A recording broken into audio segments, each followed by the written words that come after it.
हर हर महादेव। दोस्तों, 15 जुलाई 2025 सावन मंगलवार, पंचमी तिथि के दिन पंडित जी द्वारा बताया गया तुलसी के 5 पत्ते से कर लेना यह एक महा उपाय होगी।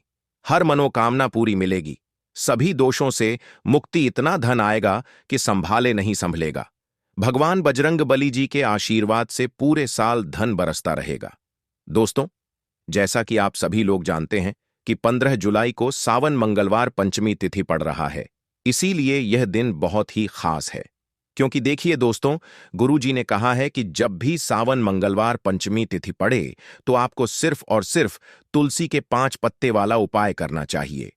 यह उपाय इतना खास है कि अगर आपने सही मुहूर्त पर सही क्रिया अनुसार तुलसी के 5 पत्ते वाला उपाय कर लिया, जो प्राचीन काल के समय का महा उपाय है, तो मान के चलिए दोस्तों, भगवान विष्णु और माता लक्ष्मी जी के आशीर्वाद से आपके जीवन का कितना ही बड़ा दुख हो, उससे आपको मुक्ति मिल जाएगी। आपकी कोई भी मनोकामना हो, मान लीजिए आप नौकरी की तैयारी कर रहे थे, आपकी नौकरी लग जाएगी। आपका बंद पड़ा व्यापार चल पड़ेगा। जिस बीमारी से आप बहुत दिनों से परेशान थे, उस बीमारी से आपको मुक्ति मिल जाएगी।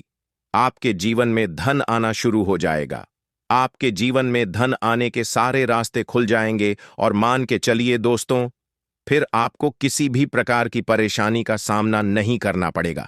इसीलिए दोस्तों, इस दिन आप लोगों को इस वाले उपाय को जरूर कर लेना है। भले ही आपने पूरे साल भर इस उपाय को ना किया हो, पर अगर आपने इस सावन मंगलवार पंचमी तिथि के दिन अगर इस वाले उपाय को कर लिया, तो आपको इस उपाय को करने का वह फल मिलेगा जिसकी आपने कभी कल्पना भी नहीं करी होगी। इसीलिए आप लोग इस तुलसी के 5 पत्ते वाले उपाय को एक बार जरूर कर लेना, ताकि आप लोगों के हाथ से यह मौका ना जा सके और आपको इस उपाय को करने का फल मिल सके। दोस्तों, यह उपाय पंडित जी ने अपनी अभी की ही शिव महापुराण की कथा में बताया है, जो इस उपाय को आज हम आपको बहुत अच्छे से समझाने वाले हैं। इस वीडियो को देखने के बाद इस उपाय को समझने के लिए आपको कोई और वीडियो को देखने की जरूरत नहीं पड़ेगी। तो चलिए दोस्तों, उपाय को शुरू करते हैं। उससे पहले हे भगवान विष्णु, आपके इस वीडियो को जो भी लाइक और चैनल को सब्सक्राइब करें, उसके जीवन में कभी दुख दर्द मत आने देना। साथ ही साथ कमेंट बॉक्स में 5 बार जय श्री राम लिखें, ताकि भगवान हनुमान जी की कृपा आप सभी को प्राप्त हो सके। इसी के साथ में आप सभी को बता दूं कि आप लोग वीडियो को पूरा नहीं देखते हो, काट काट कर देखते हो और गलत गलत उपाय को कर लेते हो, तो आपसे निवेदन है कि वीडियो को पूरा जरूर देखें। देखिए दोस्तों, यह सावन मंगलवार पंचमी तिथि का दिन, यह इतना खास होता है, इतना महत्वपूर्ण होता है। देखा गया है कभी कभी बड़े बड़े पूजा पाठ अनुष्ठान से जो मनोकामना पूर्ण नहीं होते, वह सावन मंगलवार पंचमी तिथि के दिन एक छोटे से उपाय करने से ही आपकी मनोकामना पूर्ण हो जाती है। और बहुत सारे लोगों ने इस उपाय को किया भी है और उनको इस उपाय को करने का फल भी जरूर मिला है। अगर आप लोग भी इस उपाय को करना चाहते हैं, तो आप इस उपाय को पहले अच्छे से समझ लेना, सुन लेना, उसके बाद करना। आपको इस उपाय का फल जरूर मिलेगा। और इस उपाय को कर लेने से आपके घर में चाहे किसी भी प्रकार की दुख और समस्या क्यों ना चल रही हो, आपको उसका कारण भी नहीं पता है कि भाई यह समस्या किस कारण से चल रही है। उसका कुछ भी कारण हो सकता है, जैसे पितृदोष हो सकता है या किसी भी तरह का मंगल दोष भी हो सकता है। तो इस दिन आप लोगों को यह वाला उपाय कर लेना है। ये एक ऐसा उपाय है जिस उपाय को अगर किसी विशेष दिन पर किया जाए, तो भाई उस विशेष दिन का जो है वह तो हमें मिलता ही मिलता है। पर हमने उस दिन पर इस तुलसी के 5 पत्ते वाले उपाय को किया है, तो हमें उससे भी बड़ा फल मिलता है और फल बहुत जल्दी मिलता है, क्योंकि आप इस उपाय को बहुत ही बड़े और विशेष दिन पर कर रहे हो। तो चलिए अब उपाय के बारे में बात करते हैं। लेकिन उससे पहले आप लोगों को यह जानना आवश्यक है कि आखिर यह उपाय किस समय करना है, किसको करना है और कैसे करना है। तो चलिए हम आगे आपको वीडियो में एक एक करके बता देते हैं। तो दोस्तों, इस तुलसी के 5 पत्ते वाले उपाय को हमें इस सावन मंगलवार पंचमी तिथि के दिन कैसे करना है, किसको करना है, किस समय करना है और कहां पर करना है, यह सारे सवालों के जवाब आपको इस वीडियो में मिल जाएंगे। और जो यह वीडियो देखेगा भाई, उसको तुलसी के 5 पत्ते वाला उपाय जरूर करना चाहिए, क्योंकि इस दिन शत्रुओं और किसी भी दोष, किसी भी बीमारी से मुक्ति पाने के लिए तुलसी के 5 पत्ते का बहुत ही बड़ा और विशेष महत्व होता है। और जब बात आ जाए तुलसी के 5 पत्ते की, तो यह सोने पर सुहागा वाली बात हो जाती है और यह एक बहुत ही बड़ा उपाय हो जाता है। अब दोस्तों, इस तुलसी के 5 पत्ते वाले उपाय को आखिर करना किसको है? सबसे पहले हम लोग वह बात जान लेते हैं। तो देखो, घर की जो बड़ी माताएं बहनें होती हैं, उन माताओं बहनों में से कोई भी एक बड़ी माता बहन इस वाले उपाय को कर सकती है। और दोस्तों, अगर आप चाहे तो अपने घर में से सभी सदस्यों को भी इस उपाय को करवा सकते हैं। अगर किसी व्यक्ति की खुद की कोई मनोकामना है, खुद की कोई दुख और परेशानी है जो कि वह अपने लिए ही करना चाहता है, इस वाले उपाय को तो वह खुद अपने लिए भी कर सकता है। बाकी अगर कोई घर में से ऐसा है जो कि अपने पूरे घर परिवार की सुख और शांति के लिए यह वाला उपाय करना चाहता है, तो भाई वह भी कर सकता है। उसमें भी कोई दिक्कत वाली बात नहीं है। कहने का मतलब यह है कि इस उपाय को हर एक सदस्य भी कर सकता है और पूरे घर परिवार के सदस्य के लिए घर की बड़ी माताओं बहनों में से कोई एक माता बहन भी कर सकती है। माताएं बहनें अगर घर में उपस्थित ना हो या वह यह वाला उपाय न कर पा रही हो, तो फिर घर का कोई बड़ा सदस्य भी इस तुलसी के 5 पत्ते वाले उपाय को कर सकता है। चाहे फिर वह पुरुष ही क्यों ना हो, उसमें कोई भी दिक्कत वाली बात नहीं है। अब दोस्तों, तुलसी के 5 पत्ते वाले उपाय को हमें करना कहां पर है? देखो, इस उपाय को हमें मंदिर में ही करना है। बहुत सारे लोग प्रश्न करते हैं, हर एक उपाय को करते समय क्या हम इस उपाय को घर पर या मंदिर में कर सकते हैं? देखो तो, इस वाले उपाय को आप मंदिर पर करोगे तो अच्छा रहेगा। घर में नहीं करना है इस वाले उपाय को। उसके बाद में दोस्तों, जो अगला प्रश्न निकल कर आता है वह यह आता है इस उपाय को लेकर कि आखिर इस उपाय को हमें किस समय करना है? सुबह के समय करना है कि शाम के समय करना है? तो देखो, इस वाले उपाय को आप लोग सुबह के समय भी कर सकते हो और शाम के समय प्रदोष काल में भी कर सकते हो। अब अगर आप पूछो कि भाई साहब सबसे उत्तम समय कौन सा रहेगा इस तुलसी के 5 पत्ते वाले उपाय को करने का, तो हम आपसे बस यही कहेंगे कि इस उपाय को आप शाम के समय करेंगे तो ज्यादा बेहतर होगा, क्योंकि सावन मंगलवार पंचमी तिथि का दिन है और इस दिन प्रदोष काल के बहुत महत्व होता है। बाकी अगर सुबह के समय भी करेंगे तो भी अच्छा होगा, उसमें कोई भी दिक्कत वाली बात नहीं है। तो अब दोस्तों, जो अगली सबसे बड़ी और महत्वपूर्ण बात आती है वह यह आती है कि सुबह अगर हम उपाय को करेंगे तो हमें कितने बजे से लेकर कितने बजे तक के बीच में करना है, और शाम के समय प्रदोष काल में करेंगे तो हमें कितने बजे से लेकर कितने बजे के बीच में करना है। तो देखो, सुबह जितनी जल्दी हो सके आप उपाय को करने की कोशिश करना। बाकी अगर किसी कारणवश लेट भी हो जाओ, थोड़ी देर भी हो जाए तो देखो, सुबह जितनी जल्दी हो सके कि आप उपाय को करने की कोशिश करना। बाकी अगर किसी कारणवश लेट भी हो जाओ, थोड़ी देर भी हो जाए, तो 10 या 11 बजे तक भी आप उपाय कर लेना, पर 12 बजे से ज्यादा देरी ना हो। ठीक है, इस बात का ध्यान रखना।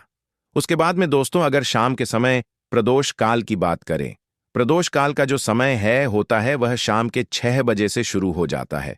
मतलब शाम के 6 बजे से लेकर 7 बजे के बीच का जो समय होता है, यह समय प्रदोष काल का समय होता है। इस उपाय को 7 बजे या 8 बजे के बीच में भी कर सकते हो।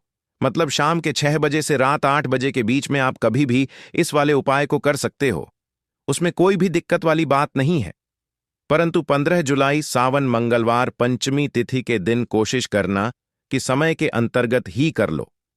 किसी कारणवश ना कर पाओ तो थोड़ा देरी से भी कर सकते हो। तो चलिए, अब हम अपने सबसे पहले उपाय की बात कर लेते हैं। तो अब देखिए, धन को लेकर अगर आप बहुत परेशान रहते हैं, क्योंकि आपको बता दें, मां तुलसी जो है ना, यह माता लक्ष्मी का ही स्वरूप है। तो तुलसी से जुड़ा उपाय जब आप करते हैं तो धन संपदा की कभी आपके घर में नहीं कमी होती है, आपके जीवन में कमी नहीं होती है, और साथ ही साथ धन संपदा ऐसे बढ़ती है कि उसे आप संभाल नहीं पाते हैं। मां लक्ष्मी की कृपा आपके घर पर हमेशा बरसती है। जब आप मोक्षदा एकादशी वाले दिन तुलसी के पौधे से जुड़ा हुआ यह उपाय कर लेते हैं, और इस बार तो मोक्षदा एकादशी पर आपको बता दें कि बहुत ही ज्यादा उत्तम योगों का निर्माण हो रहा है। तो इस दिन आपको बिल्कुल नहीं चूकना है, क्योंकि आपको बता दें कि इस दिन एक नहीं, पूरे 2 बहुत ही शुभ और उत्तम योग बन रहे हैं। इस दिन सिद्ध योग और सर्वात सिद्धि योग दोनों के दोनों योग बह रहे हैं और ऐसे में यह उपाय आप कर लेते हैं तो ऐसा समझ लीजिए आपका उपाय तुरंत सफल भी होगा और मान लक्ष्मी की कृपा आपके ऊपर बरसेगी। अब मोक्षदा एकादशी का दिन जो होता है यह श्री हरि विष्णु को ही समर्पित होता है। तो आज की वीडियो में ऐसा उपाय आपको बताने वाले हैं जिससे कि आपकी मनोकामना भी पूरी होगी, धन संपदा भी आपके घर में बढ़ेगी, मां लक्ष्मी की कृपा बरसती रहेगी। बात कर लेते हैं सबसे पहले उपाय की, जो कि आपको मोक्षदा एकादशी के दिन जरूर करना चाहिए, क्योंकि इस उपाय को करने से आपके घर में जितनी भी नेगेटिव एनर्जी होती है, जो भी बुरी शक्तियां होती हैं, नजर दोष होती है, सारी की सारी दूर होती है। तो जो उपाय अब आपको बताने वाले हैं यह उपाय जुड़ा हुआ है गंगा जल से। अब देखिए आपको करना क्या है। आपको सबसे पहले मोक्षदा एकादशी वाले दिन अपने घर में सुबह के समय में स्नान आदि करने के बाद गंगा जल का छिड़काव करना है। गंगा जल का सबसे पहले आप छिड़काव करेंगे। उसके बाद जब आप स्नान करेंगे उस जल में आपको क्या करना है, एक चुटकी पिसी हुई हल्दी डालनी है और पिसी हुई हल्दी डालकर आपको स्नान करना है। देखिए अगर आप एक चुटकी पिसी हुई हल्दी इस दिन डालकर स्नान कर लेते हैं तो ऐसा समझ लीजिए कि रातों रात आपका भाग्य जो है यह चमकता चला जाता है और आपके घर में जितनी भी नेगेटिव ऊर्जा होती है, नकारात्मक शक्तियां होती हैं, वह गंगा जल के छिड़काव से दूर हो जाती है। तो मोक्षदा एकादशी का दिन बहुत ही शुभ और उत्तम है और इस दिन यह उपाय करने से ऐसा समझ लीजिए आपको आपके भाग्य का साथ मिलने लगेगा और आपके भाग्य में जो दुख हैं, कष्ट हैं, वह आपके जीवन से बहुत जल्दी दूर हो जाएंगे, क्योंकि हल्दी जो है यह आपके गुरु ग्रह को भी मजबूत करती है। साथ ही साथ श्री हरि विष्णु बहुत जल्दी इससे प्रसन्न होते हैं।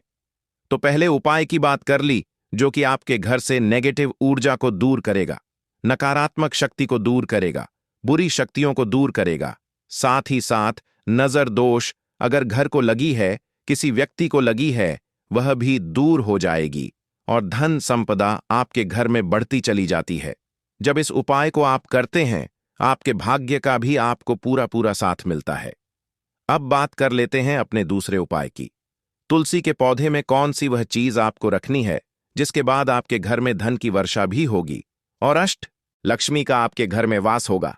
देखिए जहां पर श्री हरि विष्णु होते हैं ना, वहीं पर होती हैं धन की देवी माता लक्ष्मी, क्योंकि बिना श्री हरि विष्णु के मां लक्ष्मी कहीं नहीं जाती है। जहां श्री हरि विष्णु वहां पर लक्ष्मी हमेशा वास करती हैं।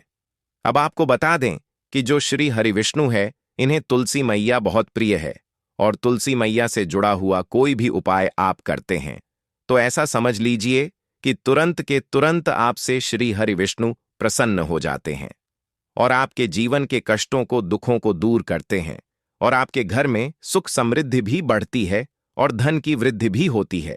अब जो लोग बहुत ज्यादा परेशान रहते हैं कि घर में धन नहीं आता, पैसा हाथ में नहीं रुकता है, फिजूल खर्ची बहुत ज्यादा बढ़ गई है, जीवन में हमारे खर्चे पूरे नहीं हो पा रहे हैं, एक एक रुपए को लेकर परेशान है, दूसरों से पैसा उधार लेना पड़ रहा है, तो जिन लोगों के साथ ऐसी चीजें बहुत है, मतलब धन को लेकर बहुत ज्यादा समस्याएं हैं, उन्हें तो विशेषकर मोक्षदा एकादशी पर यह तुलसी से जुड़ा हुआ उपाय जरूर करना चाहिए, क्योंकि धन संपदा को बढ़ाने के लिए यह बहुत ही लाभदायक, बहुत ही चमत्कारी उपाय है। तो देखिए आपको करना क्या है, आपको यहां पर एक कलावा लेना है, ठीक है ना, मौली धागा जिसे हम बोलते हैं। साथ ही साथ आपको थोड़ी सी लेनी है पिसी हुई हल्दी। अगर आपके पास साबुत हल्दी है तो आप उसे पीस कर उसका पाउडर बना लें। अब उस हल्दी का आपको थोड़ा सा घोल बना लेना है पानी डालकर, और कलावा आपको थोड़ा सा उसी हल्दी वाले जो हल्दी का आपने पेस्ट बनाया है ना, गाढ़ा गाढ़ा घोल, उसी के अंदर आपको उस मौली धागे को, उस कलावा को अच्छे से हल्दी में लपेट देना है। हल्दी को अच्छे से उस कलावा के ऊपर आपको लगा देना है। अब आप क्या करेंगे कि इसके अंदर जो कलावा आपने लिया है 3 गांठें आपको लगानी है। तीनों गांठों पर आपको बोलना है माता लक्ष्मी जय श्री हरि विष्णु, जय माता लक्ष्मी जय श्री हरि विष्णु। और अगर आप मंत्र बोल पाते हैं तो बहुत ही ज्यादा उत्तम है। मंत्र आप यहां पर ध्यान से सुन लें। ओम नमो भगवते वासुदेवाय नमः, ओम नमो भगवते वासुदेवाय नमः, ओम नमो भगवते वासुदेवाय नमः। इस तरह से 3 बार बोलना है और 3 गांठ लगानी है। हर गांठ पर आपको मंत्र बोलना है। वरना जय श्री हरि हरि विष्णु, जय माता लक्ष्मी बोलना है। अब आपको क्या करना है, यह जो आपने मौली भागा लिया है, कलावा जो लिया है, यह आपको तुलसी जी के पौधे पर बांधना है। देखिए, यह उपाय सुबह के समय करेंगे। शाम के समय आपको यह उपाय नहीं करना है, लेकिन शाम के समय में तुलसी जी के पौधे के पास दीपक आपको जरूर लगाना है। देखिए, तुलसी मैया के पास जब भी आप दीपक लगाते हैं और इस तरह से यह मौली धागा बांध देते हैं जिसमें कि आपने हल्दी लगाई है, धन संपदा आपके घर में बढ़ती चली जाती है और धन की जितनी भी समस्याएं हैं वह आपके घर से, आपके जीवन से दूर हो जाती हैं, और जो आपके भाग्य में दुख कष्ट लिखे हैं ना वह भी दूर होते हैं। क्योंकि हल्दी देखिए, सबसे पहले आपको बता दें कि आपके गुरु ग्रह को मजबूत कर देगी और आपकी कुंडली में आपका गुरु ही ग्रह होता है जो आपको सब कुछ देता है, अधिक से अधिक पैसा देता है, अच्छी से अच्छा जीवन लाइफ सब कुछ आपको आपके गुरु ग्रह से मिलता है। और हल्दी का कोई भी उपाय जब आप करते हैं तो कुंडली में गुरु बहुत मजबूत हो जाता है। तो देखिए, जब आप इस उपाय को करेंगे ना, हल्दी वाला कलावा जब तुलसी मैया के पौधे पर बांधकर आप मां तुलसी से प्रार्थना कर लेंगे, श्री हरि विष्णु का ध्यान कर लेंगे, तो विश्वास मानिए आपके जीवन के कष्टों को दूर करने श्री हरि विष्णु और मां लक्ष्मी जरूर आएंगी और आपके घर में धन के भंडार भर जाएंगे। धन संपदा आपके घर में बढ़ती चली जाएगी। पूरे विश्वास से किया गया कोई भी उपाय कभी भी निष्फल नहीं होता है। भगवान आपकी जो भी मनोकामना होती है ना उसे जरूर पूरा करते हैं। तो कोई भी आपकी अगर इच्छा है, विश है, कोई भी ऐसी मनोकामना जो लंबे समय से अटकी हुई है, आप मां तुलसी से कह दें और फिर देखें मां तुलसी जो है ना, यह आपकी मनोकामना श्री हरि विष्णु से कह देंगी और फिर श्री हरि विष्णु आपकी कोई भी मनोकामना हो उसे पूरा जरूर करेंगे। क्योंकि मां तुलसी की कोई भी बात श्री हरि विष्णु कभी नहीं टालते हैं। तो बहुत ही उत्तम सा यह उपाय है, बहुत ही चमत्कारी है, और इस बार तो मोक्षदा एकादशी पर बहुत ही उत्तम और शुभ योग बना है, तो आप यह उपाय जरूर करें। तो बात कर लेते हैं अपने लास्ट उपाय की, जो कि तुलसी मैया से ही जुड़ा हुआ है। देखिए, आप इस दिन क्या करें कि तुलसी के गमले की थोड़ी सी मिट्टी ले लें, है ना, क्योंकि उसमें होता है समस्त तीर्थों का वास। तुलसी का पौधा जिस गमले में लगा है वहां से थोड़ी सी मिट्टी ले लें, थोड़ा सा जल उसके अंदर डालेंगे और तिलक आपको अपने मस्तक पर लगाना है। अब घर में जितने भी सदस्य हैं न, सभी के मस्तक पर आपको यह तिलक लगाना चाहिए। देखिए, जो तुलसी की मिट्टी होती है ना, इसका तिलक जब आप लगाते हैं, आपके जीवन के जितने भी दुख हैं, कष्ट हैं, जो बार बार जीवन में समस्याएं आ रही हैं, काम नहीं चल रहा है, व्यापार नहीं चल रहा है, क्योंकि बहुत बार जब व्यक्ति को उसके भाग्य का साथ नहीं मिलता है, उसके जीवन